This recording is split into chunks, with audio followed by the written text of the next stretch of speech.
नमस्कार दोस्तों, स्वागत है आप लोगों का हमारे यूट्यूब चैनल में। दोस्तों, यूपी में लाइट बहुत कट रही है आजकल और देख सकते हैं यहाँ पे गर्मी इतनी ज़्यादा हो रही है, बहुत ज़्यादा हो रही है।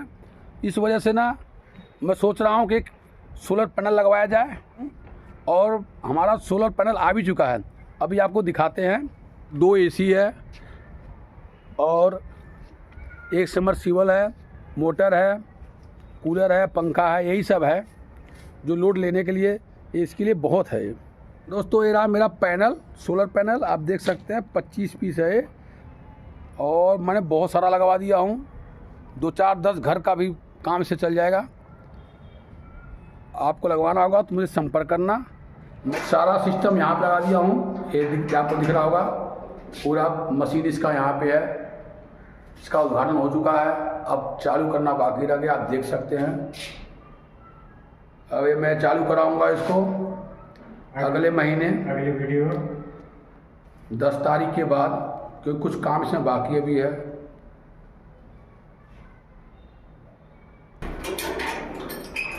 दोस्तों, वीडियो कैसी लगी कमेंट करके जरूर बताएं और चैनल को सब्सक्राइब जरूर करें। धन्यवाद।